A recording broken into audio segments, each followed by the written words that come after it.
I asked my mother, what will I be? Sino na alam mo to? Ba yan? Will I be a doctor? Will I be a patient?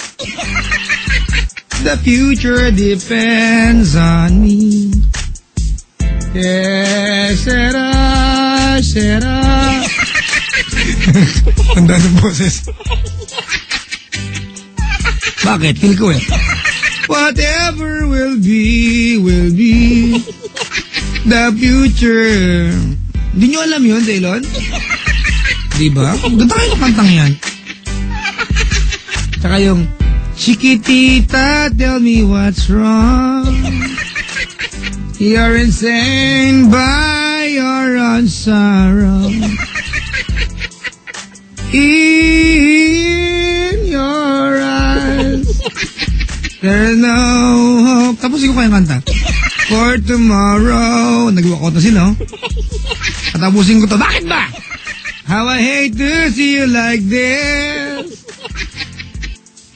Alam kaya anong caller to? Hello, good evening. Good evening po. Alam mo kinakanta ko? Chiquitita. Oo, di ba, Chiquitita?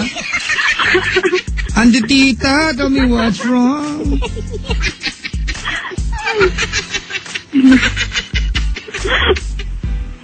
Nakabahan ako. Diba? Pinakabahan ka? Opo. Bakit? Wala, first time. Ba't ka kinakabahan?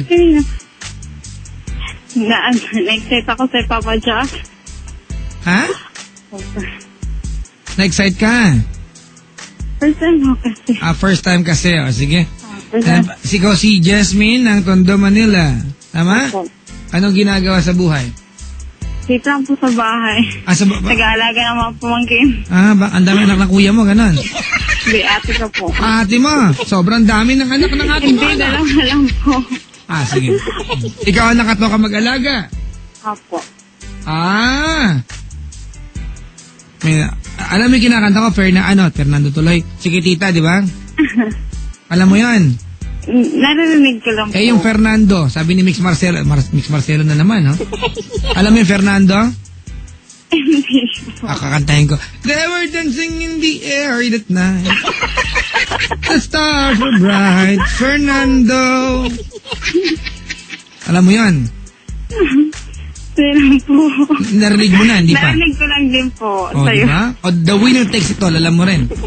I don't wanna talk. Hindi mo alam yun?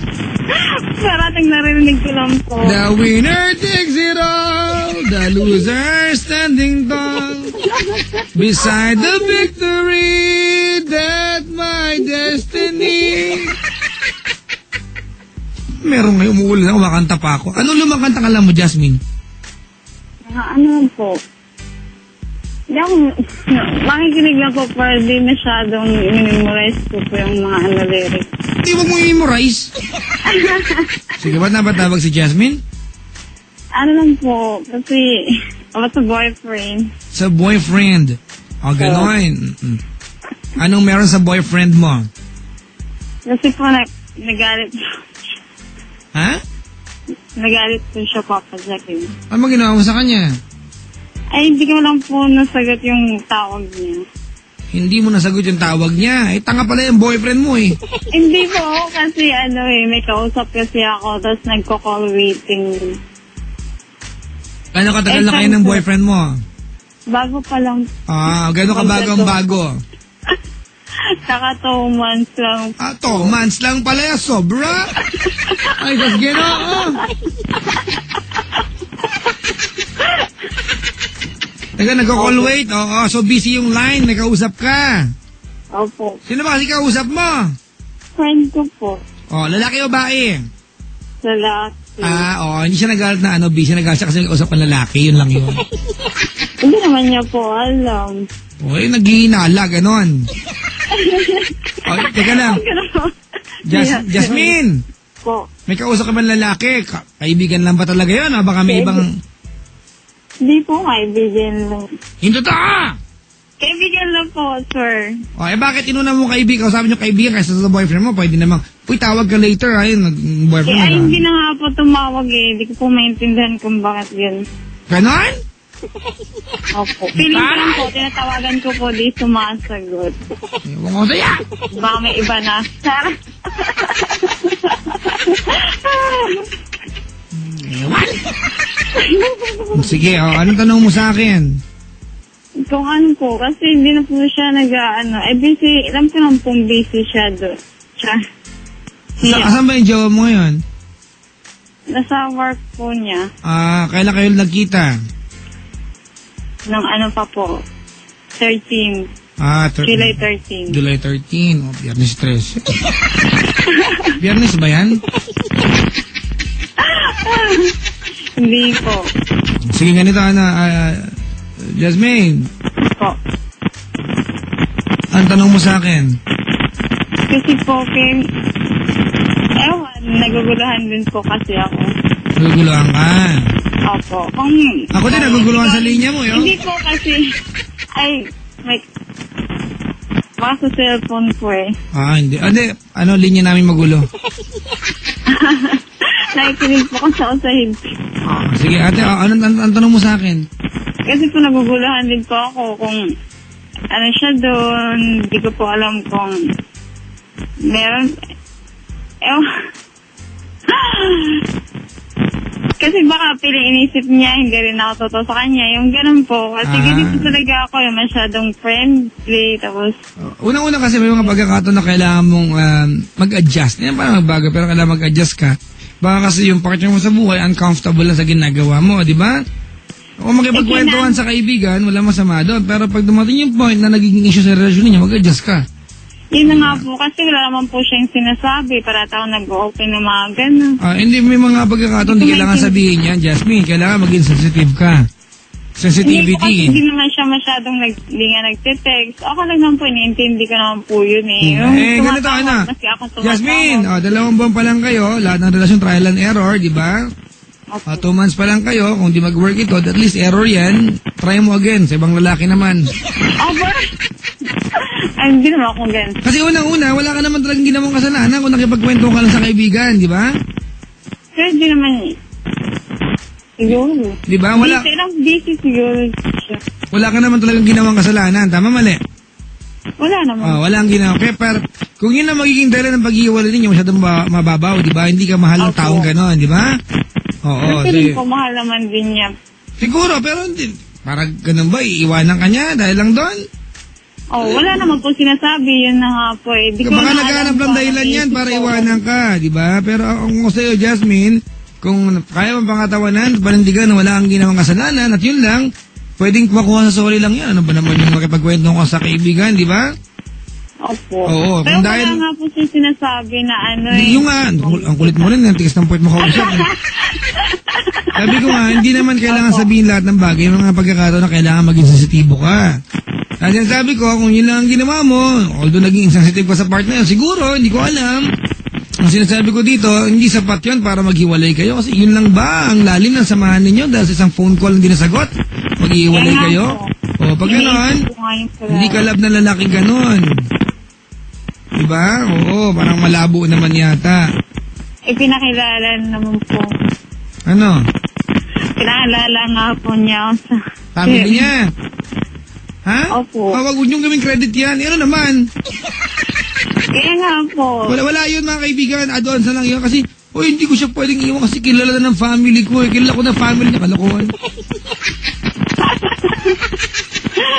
Hindi ka pa.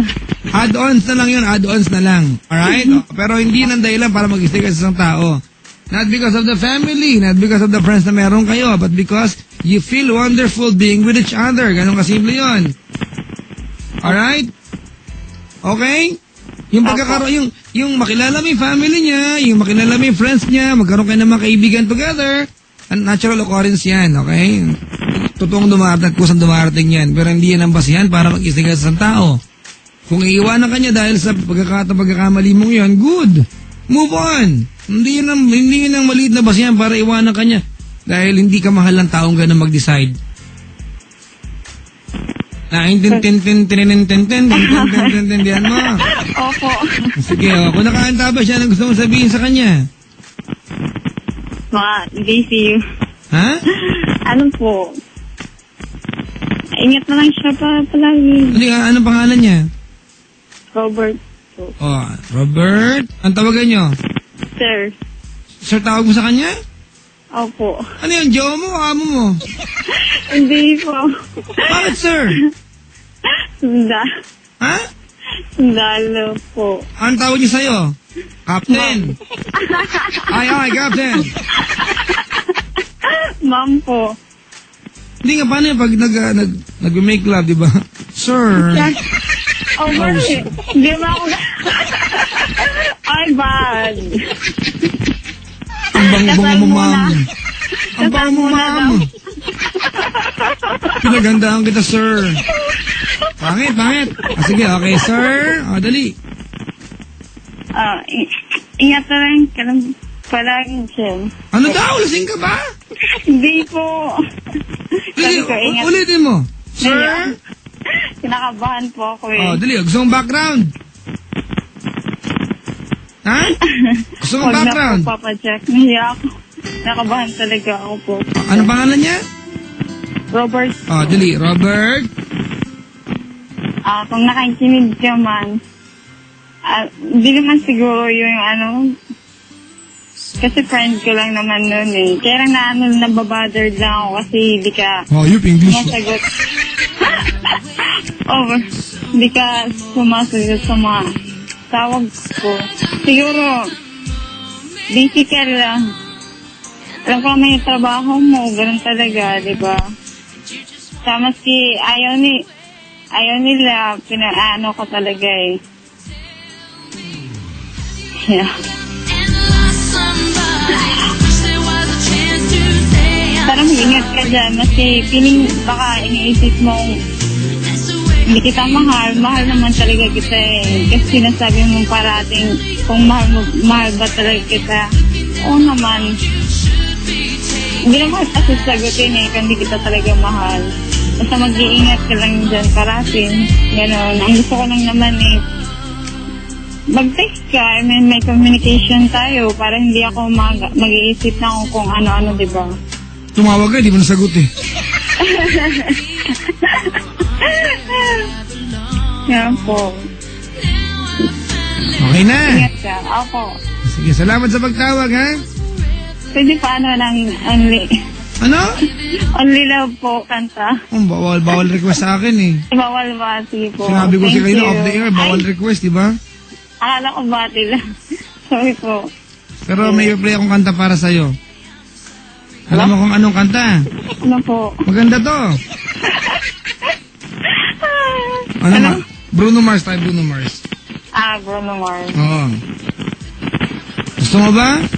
Sige po. Sige. Yung Just the Way You Are. Alam mo kantahin yun? Hindi masyad. Don't go changing. Ay, hindi naman. Just the way you are to try to please me. Hindi naman. You never let me down before. I don't imagine. You're too familiar, and I don't see you anymore. I don't want clever. Muulan na nga no? Conversation. Never. Ano bang lyrics yan? Alam mo kinakanta ko? Hindi po. Kinanta ko pa, hindi pala alam. Kakasar. Ang ganda mo tumawa, para kang pugo. Over.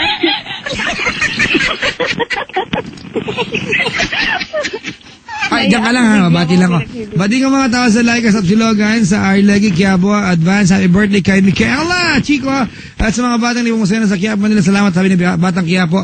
O diyan ka lang ha, kaalis. Hi to all the medical staff of Medical Center Manila, especially to Love, Pharmacy, OR, and DR staff. Sabi ni Big Bird, uy talaga.